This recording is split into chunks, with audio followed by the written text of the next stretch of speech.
taking the risk, or playing short ball. This is the story of one's quick rise to fame, from unknown prospect to wild card to the best at junior middleweight, and the story of one who was the heir to the throne due to conservative decisions. Their road to being the guy in the division has taken a halt. This is the review of Charlo versus Hurd, risk-taking versus short ball. Before I start the video, some may question, what is short ball? Short ball is a term used in the NFL where the quarterback would throw a short distance down the field, usually 5 to 10 yards, in fear of getting intercepted. It's a conservative way of getting yards, but it has its flaws. Once the defense figures out that the QB is not taking any risk throwing down the field, they will hone in and shut you down.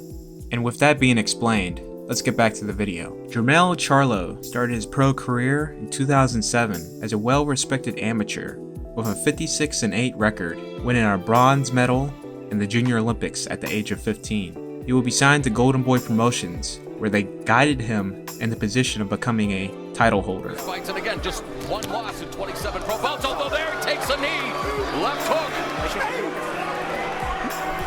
And referee Kenny Bayless has waved it off, and Jermell Charlo improves to a perfect 20-0. In 2014, Charlo was given a big opportunity to fight for the WBO junior middleweight title against Demetrius Andrade.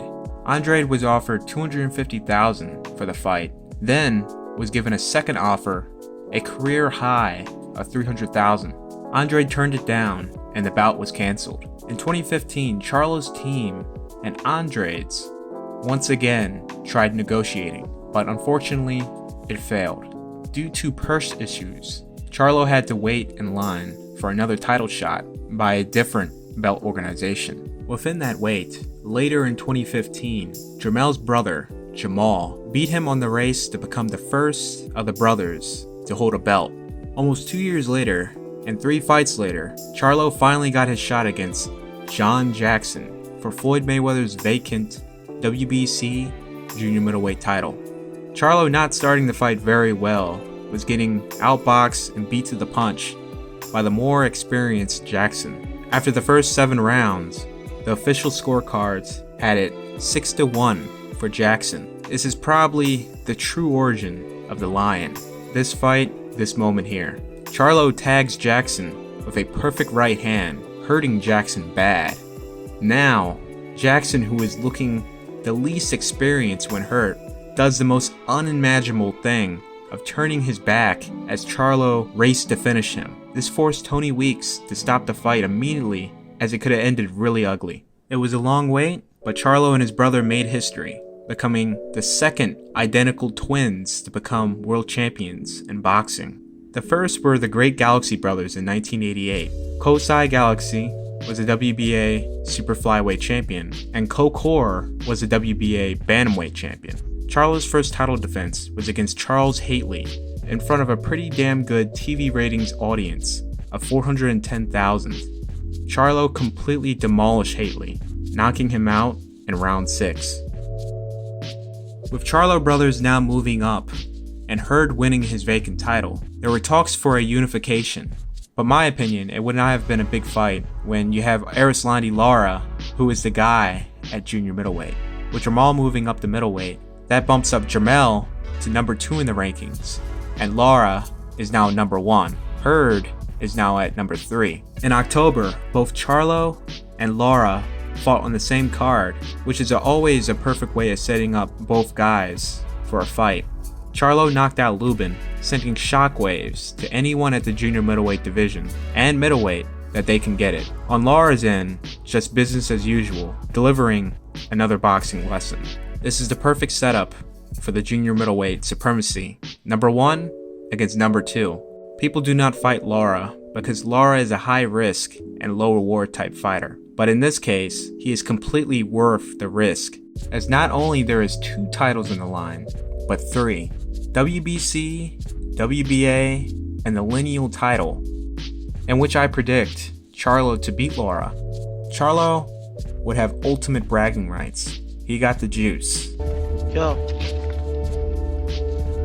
you got the juice now, man. He can call out badmouth anyone from 154 to guys like Canelo at 160. He is now on their level. But instead, Charlo barely wins against Austin Trout, who was not his mandatory. Misic Solecki, I believe, was his mandatory opponent.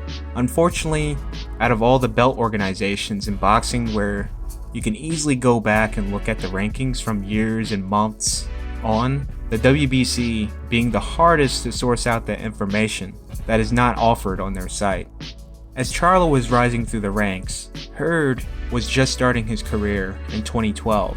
He was quoted as not a standout amateur, so from the start, there was not too much invested in Hurd. After 16 fights against uninspiring competition and a very close 6-round majority decision win against Manuel Sanchez, Hurd, since there was not much invested in him and he had an attractive record of 16-0, was thrown against the Wolves. He shocked everyone, stopping undefeated Frank Galarza and undefeated betting favorite Oscar Molina with another big win in an eliminator against Don Ion. Hurd was in line to fight for Jermall Charlo's vacant IBF junior middleweight title against betting favorite Tony Harrison in February of 2017. Harrison, getting many great shots off, just could not crack Hurd's armor. He was just too big and too strong, and as the rounds went on, Hurd just broke him down, stopping him in the 9th round. The very same outcome with Hurd's first title defense against Austin Trout, with Trout's corner stopping the fight before the bell of the 10th round.